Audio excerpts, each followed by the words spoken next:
Hey everyone, we're looking at calculus again. This time we'll be sketching graphs and then analyzing them. So we're going to be looking at a question from the previous question paper and we will see how to do everything, sketch the graphs and analyze them.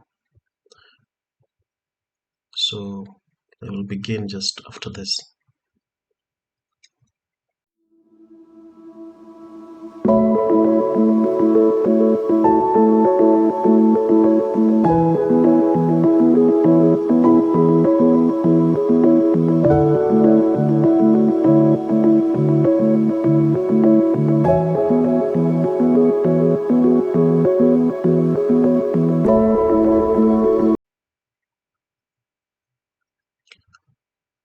Okay, so the question that we're going to be looking at, it says we are given the function f of x equals to x cubed plus 4x squared minus 7x minus 10.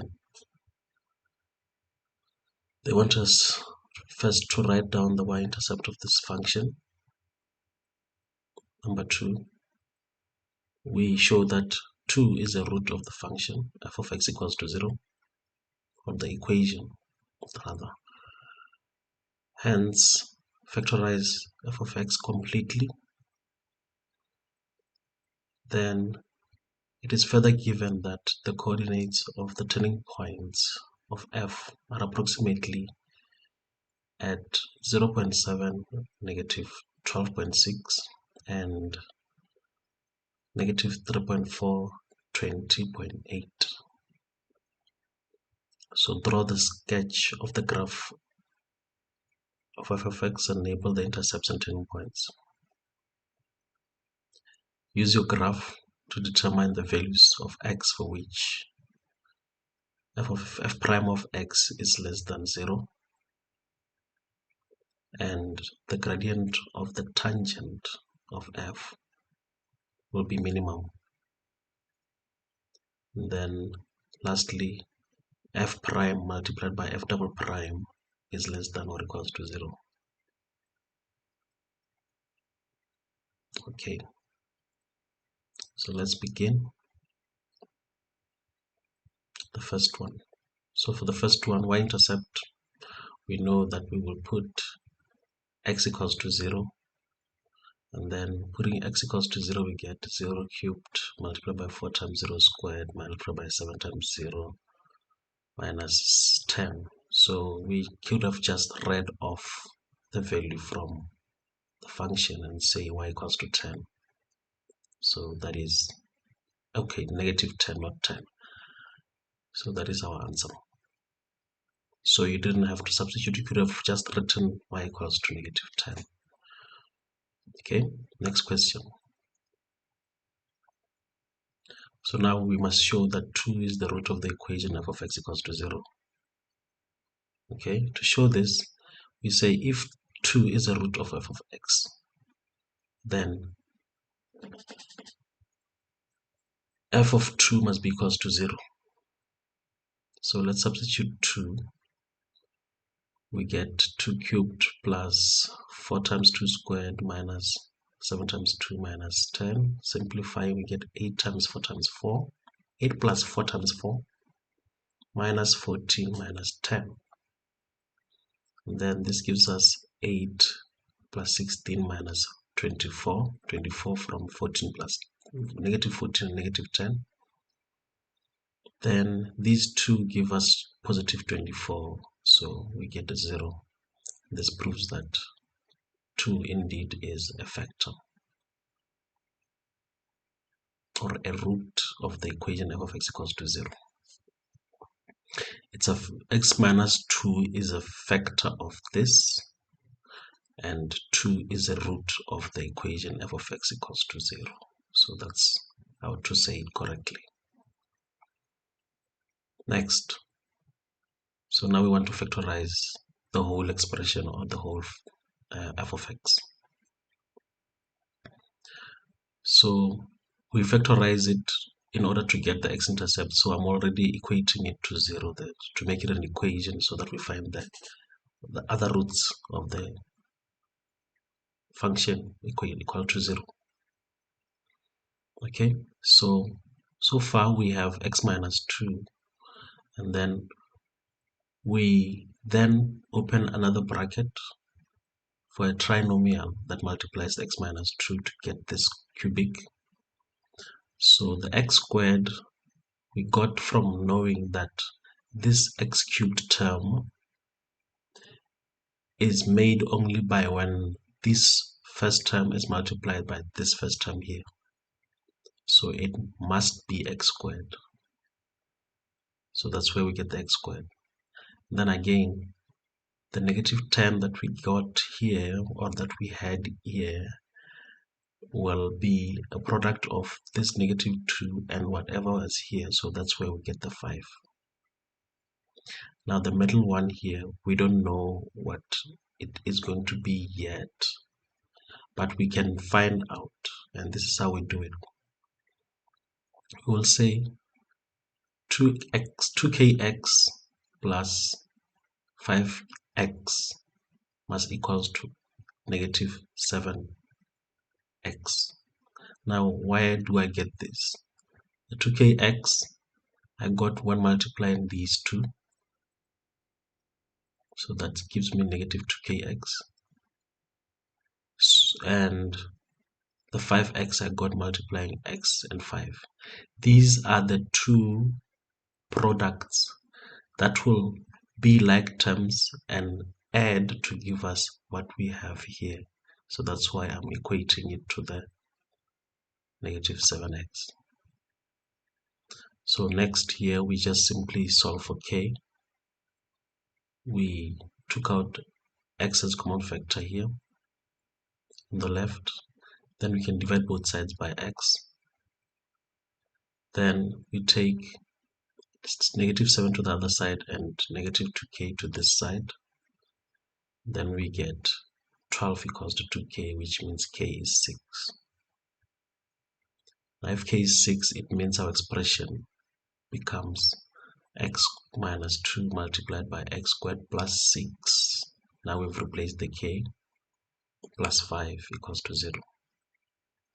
Then now we need to factorize this trinomial now. And that's a simple factorization. That's x plus 1 and x plus 5, which means this factor is 0, or this one is 0, or this one is 0. Then this will give us x equals 2. This gives us x equals minus 1. And the last one gives us x is equals to minus 5. So these are the x-intercepts for our function. Okay, you can write them in coordinate form and say 2 and 0, negative 1 and 0, and negative 5 and 0.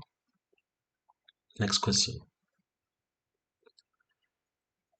So they're saying it is further given that the coordinates of the turning points are approximately at 0,7, negative 12.6,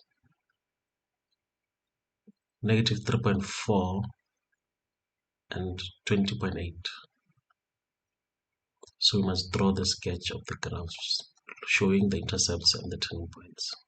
So we're going to need a grid or a system of axes. Let's bring that. So we bring back the information that we got from the previous working. So we have y-intercept equals minus 10 as we got at the first question. And then these are the intercepts with the x-axis. And these are the turning points that we are given here. So this is all we need to draw our sketch. So let's bring a system of axes and plot the points. So let's start with this one, minus 0, minus 10. Here we go. There's a red dot here. And then we have the first intercept, minus 5 here. And then minus 1, 0 over here. And then last intercept is 2, 0. Then let's put in the turning points. Let's start with this one. here, that's negative 3.4 and 20.8. Then the other one is 0.7 over here and negative 12.5.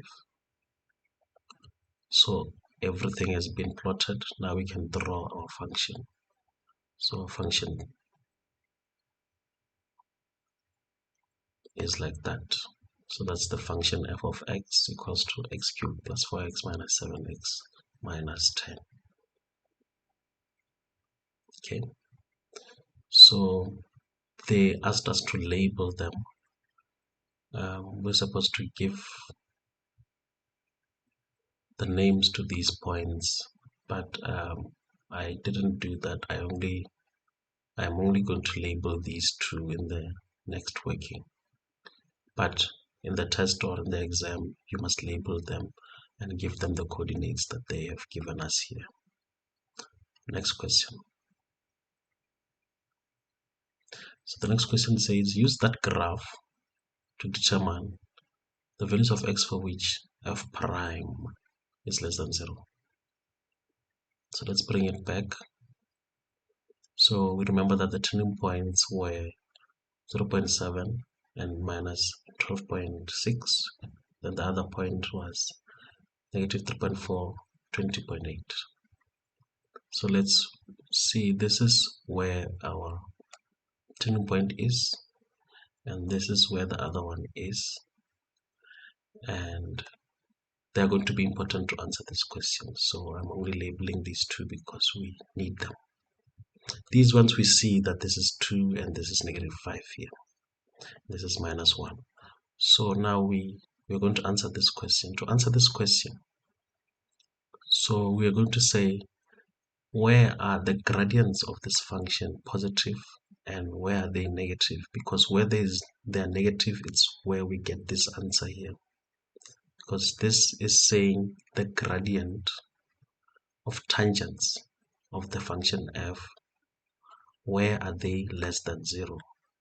So we'll say on this side, we see that if we draw a tangent anywhere on this side, we will get positive gradients.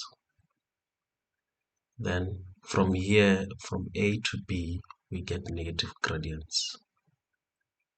And then on the other side again, we get positive gradients when we draw tangents. So it means we are going to concentrate on this x value here and this x value here, because that's the one that separates. These are the 2 points or 2 values that separate where our tangents change. So at turning points, we know the tangent is 0, and here it's 0, but on the right side they are positive, on the left side they are negative. Here on the right side they are negative, on this side they are positive. So the final answer will be, we are here between these two x values. This is the solution for what they're asking. So that is how we get the solution from the graph.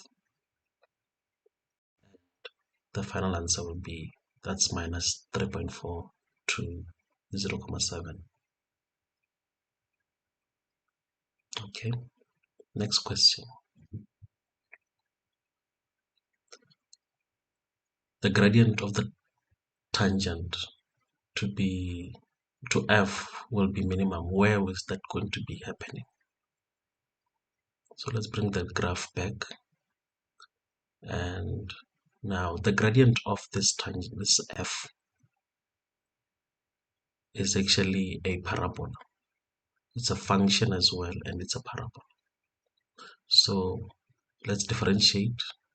We get f prime equals to this, and then sketching the parabola, it looks like this. So now something you must notice is that it's related to the original function in this way. Where it's cutting the x-axis is exactly where the turning points are. So it shows you that this f prime is positive on this side, left of A. Why is it positive? Because of the positives that we were putting over here. It's telling us on this side of A, we have positive gradients. So that's why we're saying this is the gradient function. And then between A and B, it is below the x-axis. so it is negative. That's the part where we had negatives here. Then again, above, just exactly on top of A, it comes back on to the positive side of Y. So it becomes positive again. It tells us that this side is going to be positive. So now the question wants us to find when this orange function is minimum, and we can see this is the turning point here. We want to know what this value is, and we also know that the turning point of the gradient function is exactly where the point of inflection is. So we need to differentiate the second time and find what the x value here is. So differentiating the second time, we get 6x plus 8x. Then we know that it must be 0 here. Point of inflection, double prime is 0. So solving this, we get the x value that goes here, which is x is equals to 4 over negative 3, or negative 4 over 3. Okay, so that is exactly where our gradient function will be minimum. Okay, last question. Last question wants us to find what f prime multiplied by f double prime is less or equals to 0. Okay, so let's still have that same function, and we can differentiate again and get the double prime, and this is also a function that's related to these two, and we can sketch it and see how they're related. Okay, so this is the blue graph. The blue graph tells us, do you see that the x value here, where its x-intercept is exactly where we were, just like we said in the previous question. So the blue graph talks about the concavity of the red function. So on the left of this value, it's concave down, that's why it's negative this side. And then on the right side of this value, x value here that we got, the negative 4 over 3, it's going to be positive, which tells us it's concave up on that side. So now, there are actually two ways to get the solution to this thing. And the two ways are, you could use those positives and negatives and this graph, the blue graph. But since we have the orange function already, I think the easiest way to do it is to realize that we are going to concentrate on the parts of the x-axis that are divided by the x-intercepts of the orange and the blue function. Okay, so this is the first division. We are looking at the left of the x-intercept of the orange function. Now we don't need to solve this again and find this x value here, because this x value is exactly the same x value as the turning point here at A. So why am I saying this is divided? This x value is divided this x-intercept, the x-axis. On the left of this value, on the green part, that is where the orange function is above the x-axis and the blue function is below the x-axis.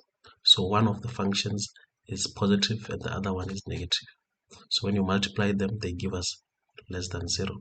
So this is the green part. We wanted green for go. The next region is this region where this part, the two graphs are both below the x-axis.